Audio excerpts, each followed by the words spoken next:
Halo semuanya, pada video kali ini kami dari kelompok 1 akan membahas materi konsep dasar teori produksi dan biaya, teori isoquant, envelope theorem, dan skala produksi ekonomi. Namun sebelum itu, izinkan saya untuk memperkenalkan anggota kelompok kami. Yang pertama, Cordelia Logis dengan 3 NIM terakhir 004 absen 01. Yang kedua, Debri Adriana dengan 3 NIM terakhir 023 absen 02. Yang ketiga, Sita Dewi dengan 3 NIM terakhir 038 absen 03. Dan yang keempat yaitu saya sendiri, Clara Elizabeth dengan 3 NIM terakhir 048 absen 04. Lalu pada video kali ini akan membahas konsep dasar teori produksi, konsep dasar teori biaya produksi, hubungan teori produksi dengan biaya produksi, envelope theorem, dan skala produksi ekonomi. Baik, untuk selanjutnya kita akan langsung saja ke pembahasan materi.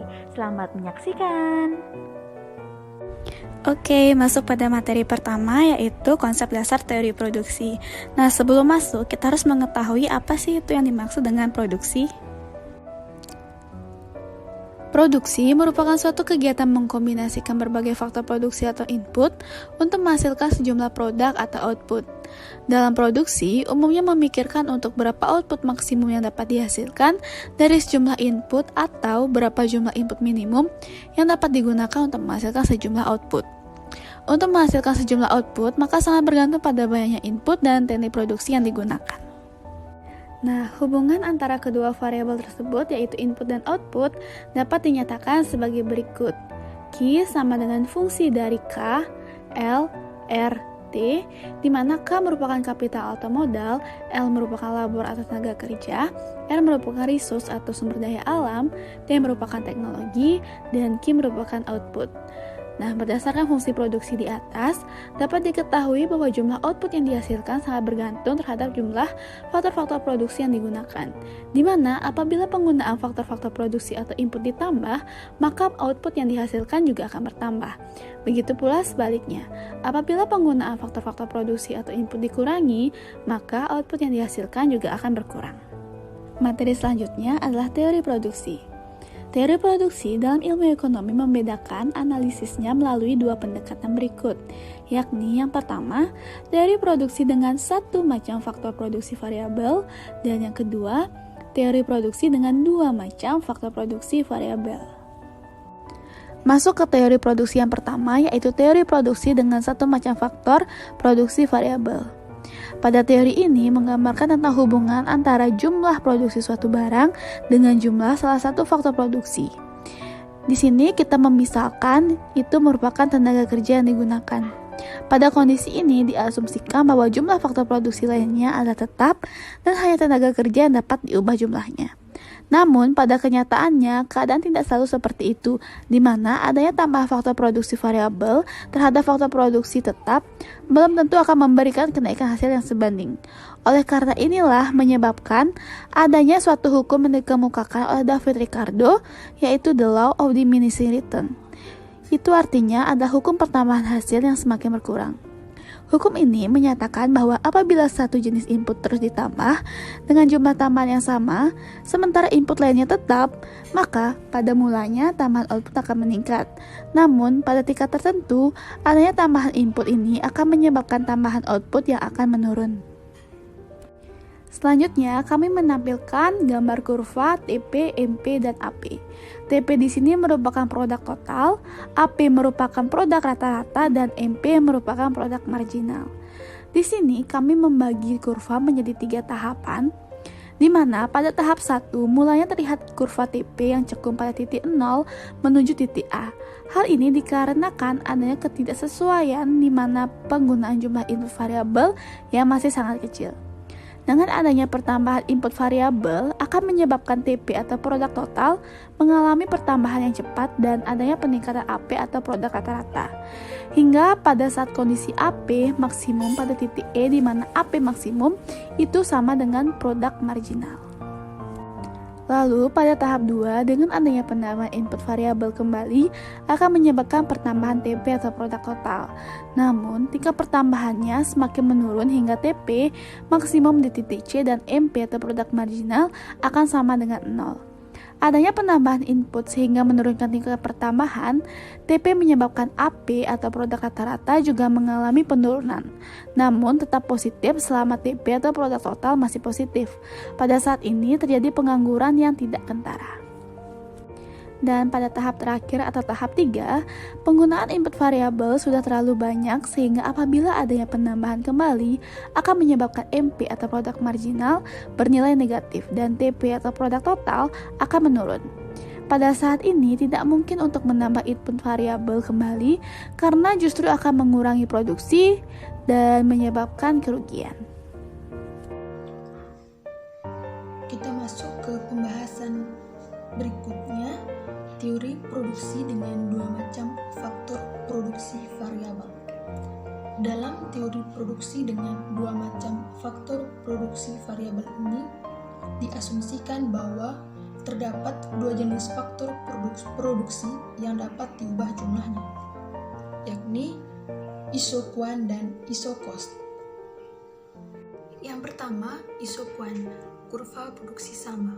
Isokuan adalah kurva yang menunjukkan berbagai kombinasi penggunaan dua macam faktor produksi variabel dengan tingkat teknologi tertentu yang menghasilkan tingkat produksi atau output yang sama. Di layar telah ditampilkan kurva isokuan, yang mana terlihat bahwa dengan menggunakan berbagai kombinasi input seperti tenaga kerja dan modal yang berada pada titik A, titik B maupun titik C, akan memberikan hasil produksi yang sama. Adapun ciri-ciri dari isokuan ini ialah yang pertama, menurun dari kiri atas ke kanan bawah. Dapat kita lihat secara bersama pada grafik isokuan yang ditampilkan di layar itu dari titik A, B, C ke bawah. Hal ini dikarenakan apabila salah satu jumlah faktor produksi dikurangi, maka jumlah faktor lainnya harus ditambah. B. Cembung ke titik origin, convex to origin, di mana adanya penurunan penggunaan suatu input pada sumber vertikal dan diganti dengan penambahan input lain dengan tingkat produksi yang sama. C. Isokuan tidak saling berpotongan.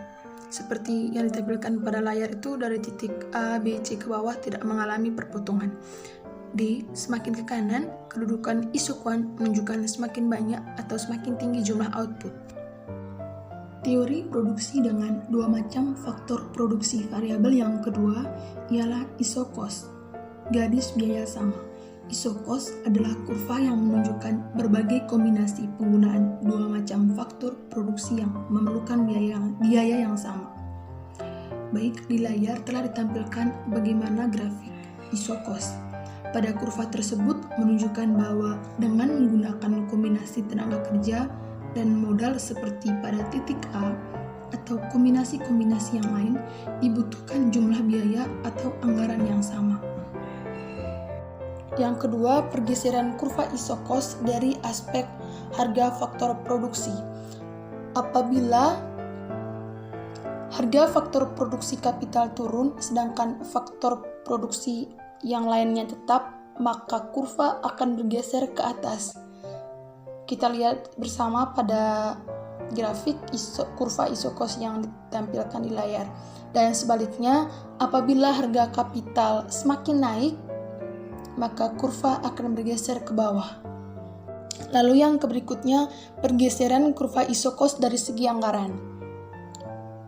Apabila anggaran semakin bertambah, maka kurva akan bergeser ke kanan atas, seperti yang dapat kita lihat bersama pada grafik kurva isocost yang ditampilkan di layar. Dan apabila jumlah anggaran yang dimiliki semakin berkurang, maka kurva akan bergeser ke kiri bawah. Lalu, bagaimana terjadinya pergeseran pada kurva isocost? Pergeseran pada kurva isocost dapat dilihat dari tiga aspek. Yang pertama, harga tenaga kerja. Apabila harga tenaga kerja semakin turun, maka kurva akan bergeser ke kanan. Seperti pada grafik kurva isocost yang ditampilkan di layar, Saat harga tenaga kerja berada di angka 11, kurva bergeser ke arah kanan. Dan apabila harga tenaga kerja semakin naik, maka kurva akan bergeser ke kiri. Seperti yang ditampilkan pada contoh kurva isokos di layar, saat harga tenaga kerja berada di angka 13 dari 11, dan kurva pun ikut bergeser ke kiri. Konsep dasar teori biaya produksi. Biaya produksi adalah semua pengeluaran yang dilakukan oleh perusahaan untuk memperoleh faktor-faktor produksi dan bahan-bahan mentah yang akan digunakan untuk menciptakan barang-barang yang diproduksi. Adapun jenis-jenis biaya produksi menurut Sugierno 2008, yaitu yang pertama ada Total Fixed Cost atau TFC, di mana TFC adalah biaya yang timbul dari pemakaian input tetap. Biaya ini tidak berubah walaupun jumlah output yang dihasilkan atau Q berubah. Total Fixed Cost ini dapat dirumuskan dengan TFC sama dengan TC kurang TVC. Yang kedua, Total Variable Cost atau TVC adalah seluruh biaya yang ditanggung oleh perusahaan per unit waktu atas semua input variabel yang digunakan. Total Variable Cost ini dapat dirumuskan dengan TVC sama dengan TC kurang TFC.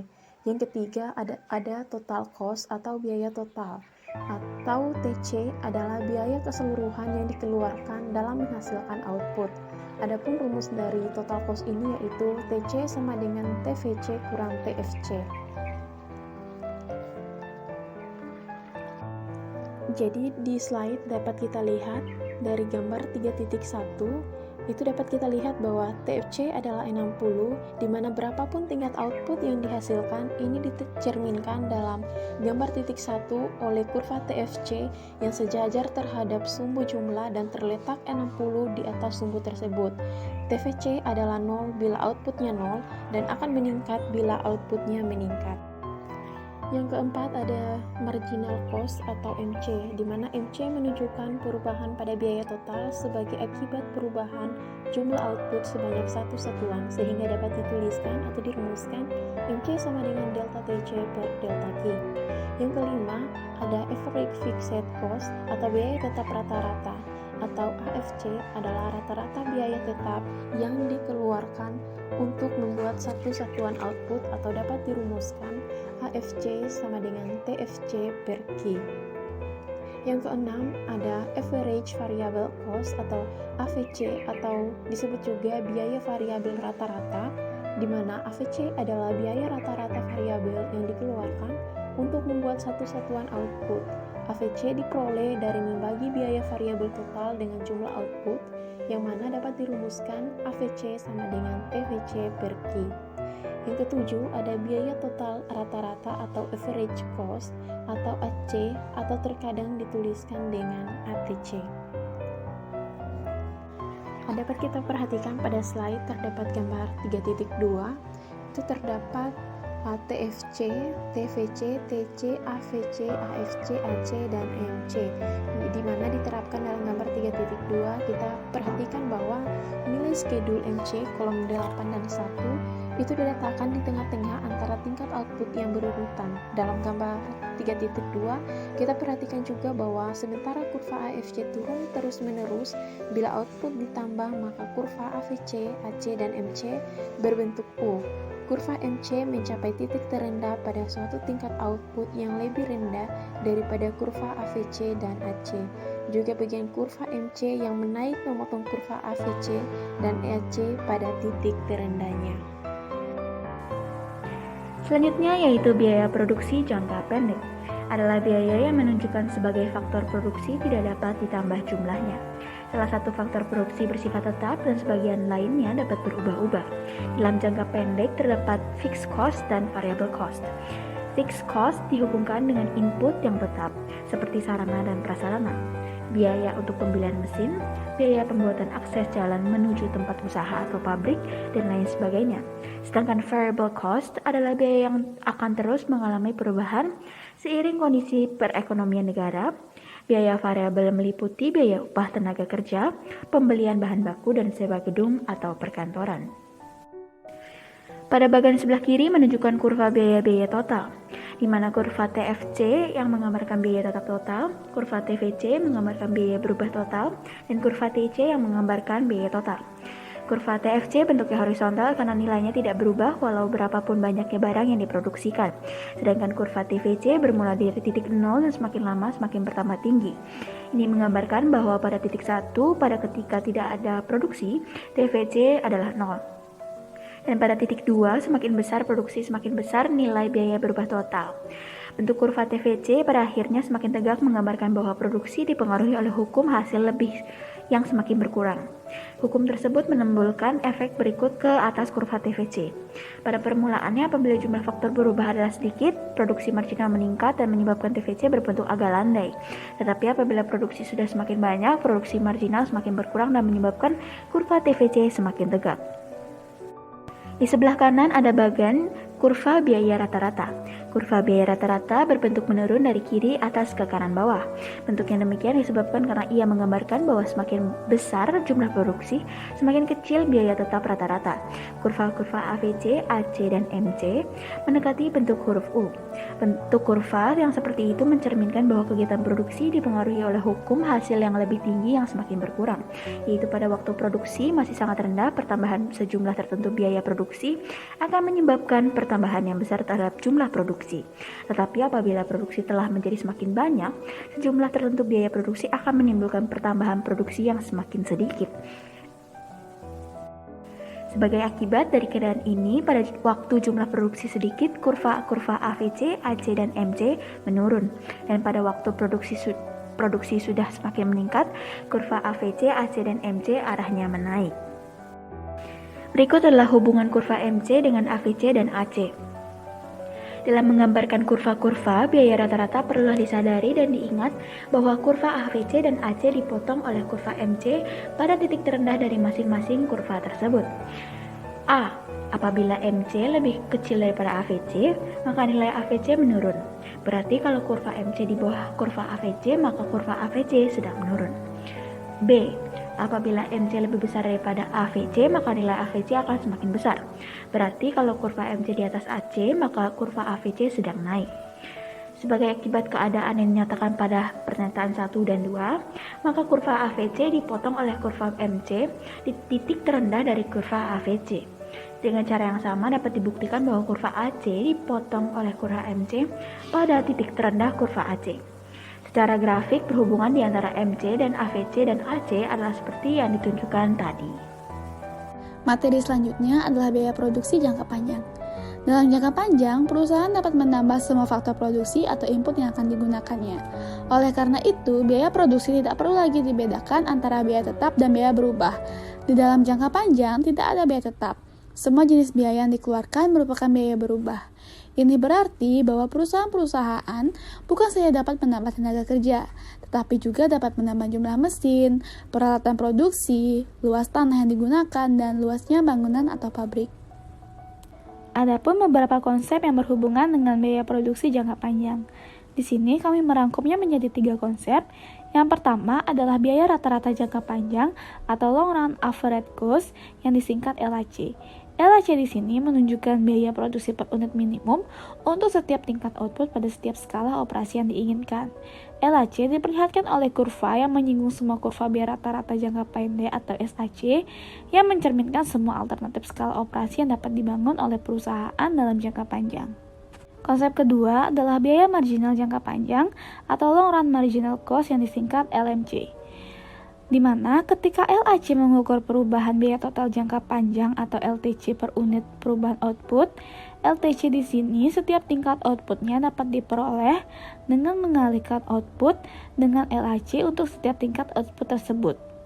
Dengan menerapkan nilai-nilai LMC pada pertengahan antara tingkat output yang berurutan dan menghubungkan titik-titiknya, di sanalah kita memperoleh kurva LMC. Kurva ini berbentuk U dan mencapai titik minimum sebelum kurva LHC mencapai titik minimumnya.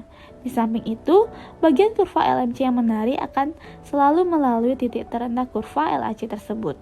Dan konsep yang terakhir adalah biaya total jangka panjang atau long run total cost yang disingkat LTC. Biaya yang dikeluarkan untuk memproduksi seluruh output dan semuanya bersifat variabel. Biaya total sama dengan perubahan biaya variabel. Kurva LTC menunjukkan biaya total minimum guna memproduksi setiap tingkat output pada setiap skala operasi yang diinginkan. Kurva LTC juga dinyatakan oleh kurva yang menyinggung semua kurva biaya total jangka pendek atau STC yang mencerminkan semua alternatif skala operasi yang dapat dibangun oleh perusahaan tersebut di dalam jangka panjang. Hubungan konsep produksi dengan biaya produksi. Antara produksi dengan biaya produksi terdapat hubungan. Dalam proses produksi sangat penting untuk mempertimbangkan dan mengetahui biaya produksi. Biaya produksi penting digunakan untuk pembelian faktor-faktor produksi demi kelancaran proses produksi itu sendiri. Jika dibandingkan dalam kurva, maka akan terlihat bahwa fungsi biaya produksi berbanding terbalik dari fungsi produksi. Di layar telah ditampilkan kurva produksi dan kurva biaya produksi. Pada fungsi produksi saat kurva TP, total produk mencapai titik singgung, maka kurva APL atau Average Product Labor akan mencapai titik maksimum, di mana APL maksimum sama dengan MPL atau Average Product Labor maksimum sama dengan Marginal Product Labor. Sedangkan pada fungsi biaya produksi saat total variable cost atau TVC mencapai titik singgung, maka kurva Average Variable Cost mencapai titik maksimum, di mana Average Variable Cost minimum sama dengan Marginal Cost. Contohnya yaitu pada tenaga kerja, di mana pada fungsi produksi saat kurva TP total produk mencapai titik belok, maka kurva MPL Marginal Product Labor akan mencapai titik maksimum. Sedangkan pada fungsi biaya produksi, ketika kurva total variable cost mencapai titik belok, maka MC akan mencapai minimum.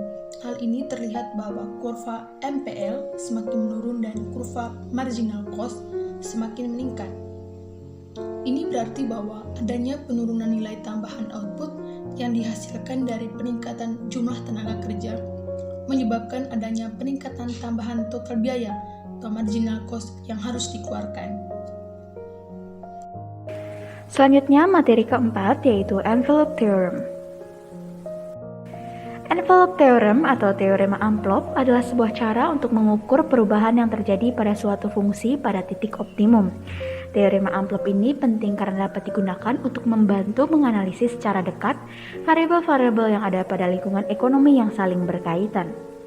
Teorema amplop adalah sebuah cara hitung singkat yang dapat menunjukkan efek dari Y bintang, yaitu nilai fungsi maksimum dari sebuah perubahan kecil pada parameter A, di mana nilai fungsi maksimum dapat berubah dari perubahan yang terjadi pada parameter A secara langsung maupun tidak langsung. Pada teorema amplop dikatakan bahwa perubahan kecil pada parameter A akan berdampak langsung. Baik, pada slide berikut ini kita mendapati satu buah contoh soal, yaitu Y sama dengan A plus 8AX min 2X kuadrat. Untuk menjawabnya, pertama-tama kita harus mencari nilai X bintang, di mana Y sama dengan A plus 8AX min 2X kuadrat, di mana turunan parsial X adalah 8A min 4X sama dengan 0, sehingga nilai X bintang adalah 2A. Selanjutnya kita akan mencari nilai turunan parsial A, yaitu 1 plus 8X.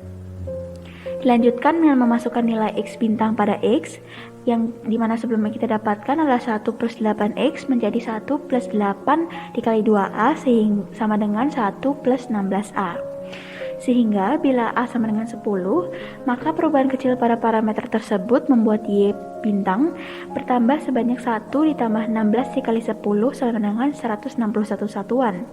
Bila A sama dengan 20, maka perubahan kecil pada parameter A tersebut membuat Y bintang bertambah sebanyak 1 ditambah 16 dikali 20 sama dengan 321 satuan. Dilanjutkan dengan kurva amplop. Kurva amplop atau envelope curve adalah kurva yang menunjukkan titik-titik biaya rata-rata minimum pada berbagai tingkat produksi. Disebut demikian karena bentuknya seperti amplop.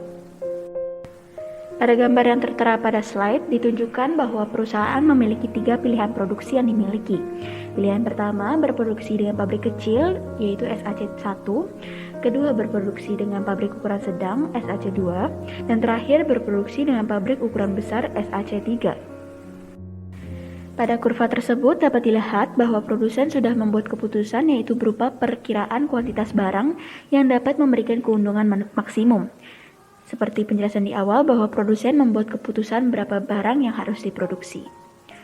Pertama, diasumsikan bahwa keputusan jumlah yang harus diproduksi yaitu sebanyak Q1 sebagai kuantitas output atau hasil produksi yang dapat memberikan keuntungan maksimum.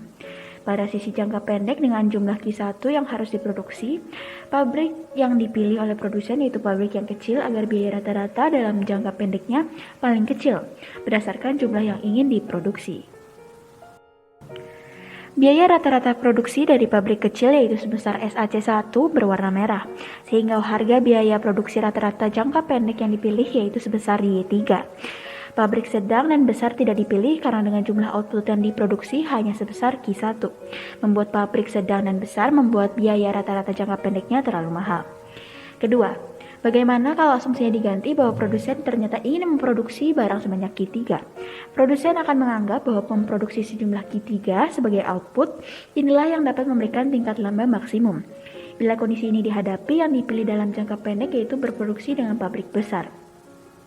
Perlu diingat bahwa produsen hanya dapat memilih satu keputusan dalam jangka pendek. Pabrik sedang dan kecil tidak dipilih karena akan memberikan biaya rata-rata jangka pendeknya yang lebih mahal dibandingkan pabrik besar. Biaya rata-rata jangka pendek SAC3 yang berwarna ungu, bila perusahaan dengan pabrik besar memproduksi sebanyak Q3, perusahaan dapat meminimalkan biaya rata-rata jangka pendek SAC3 menjadi hanya sebesar Y1. Biaya di Y1 tentu akan lebih murah bila dibandingkan dengan harga di atasnya. Produksi dengan pabrik kecil dan sedang akan memberikan harga yang lebih mahal dari Y1. Bila pengusaha memprediksi pasar akan terus membesar, dia akan memilih pabrik berskala menengah. Sebaliknya, bila pengusaha memprediksi pasar makin kecil, dia memilih pabrik skala kecil. Dalam kasus ini, pengambilan keputusan tidak lagi berlandaskan biaya rata-rata saja, tetapi juga perkiraan tentang masa depan. Dalam jangka pendek, perusahaan hanya dapat memilih satu pabrik saja untuk berproduksi. Tetapi dalam jangka panjang, pengusaha dapat menambah atau mengurangi jumlah pabrik sesuai dengan tingkat produksi yang direncanakan. Kemampuan tersebut akan memungkinkan perusahaan beroperasi dengan biaya rata-rata yang minimum pada berbagai tingkat produksi. Kurva yang menunjukkan titik-titik biaya rata-rata minimum pada berbagai tingkat produksi disebut kurva amplop, yaitu envelope curve yang sedang kita bahas kali ini. Di mana besarnya biaya per unit minimum ditunjukkan dalam kurva di atas oleh garis LRAC yang bersinggungan dengan kurva-kurva biaya rata-rata jangka pendek atau short run average cost kurva SAC. Dari penjelasan di atas dapat disimpulkan bahwa kurva LAC adalah kurva yang menunjukkan biaya produksi per unit minimum pada berbagai tingkat produksi. Kurva LAC bisa berbentuk garis karena dalam jangka panjang diasumsikan pilihan tingkat produksi, kombinasinya tidak terhingga. Skala produksi ekonomi. Skala produksi ekonomi atau skala ekonomi atau economies of scale adalah penghematan biaya ketika perusahaan meningkatkan skala produksinya. Peningkatan output memungkinkan perusahaan untuk menuai penurunan biaya produksi rata-rata.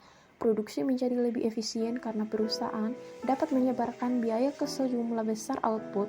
Kondisi ini sebaliknya disebut skala diskonomis atau diskonomies of scale. Ini terjadi ketika peningkatan output menghasilkan peningkatan biaya rata-rata. Dapat kita lihat pada slide, terdapat gambar grafik di mana kita dapat menyebut titik balik sebelum biaya rata-rata ke skala diskonomis itu Q sebagai skala efisien minimum atau minimum efficient scale. Di bawah skala ekonomi, penghematan biaya muncul karena hubungan terbalik antara biaya tetap per unit dan kuantitas yang diproduksi. Semakin besar output yang dihasilkan, semakin rendah biaya tetap per unit. Ahli ekonomi Alfred Marshall membedakan dua jenis skala ekonomi, yaitu ada skala ekonomi internal dan juga skala ekonomi eksternal. Adapun skala ekonomi skala ekonomi internal mempunyai beberapa faktor, yaitu yang pertama ada teknis, yaitu hasil dari efisiensi produksi itu sendiri. Yang kedua ada kekuatan monopsoni, yaitu keadaan saat pelaku usaha menjadi pembeli tunggal dari barang dan jasa dalam sebuah pasar komoditas. Dan yang ketiga ada manajerial terspesialisasi, yaitu di mana dapat diraih jika perusahaan mampu memperkerjakan spesialis dalam masing-masing bidang. Yang berikut ada finansial, di mana kemampuan perusahaan untuk mendapatkan harga modal yang lebih murah. Yang berikut ada jaringan, yaitu ini biasanya terjadi dalam pembisnis online, yang di mana mereka memanfaatkan internet sebagai infrastruktur utama. Yang berikut ada skala ekonomi eksternal, di mana terdiri dari komponen-komponen yang tidak dapat dikendalikan oleh perusahaan, namun berdampak langsung bagi keberlangsungan bisnis. Dari sekian banyak jenis skala ekonomi eksternal, peran pemerintah memegang pengaruh yang sangat besar. Baik, demikian merupakan video pembahasan materi dari kelompok 1. Semoga informasi yang kami bagikan dapat bermanfaat. Kami ucapkan terima kasih.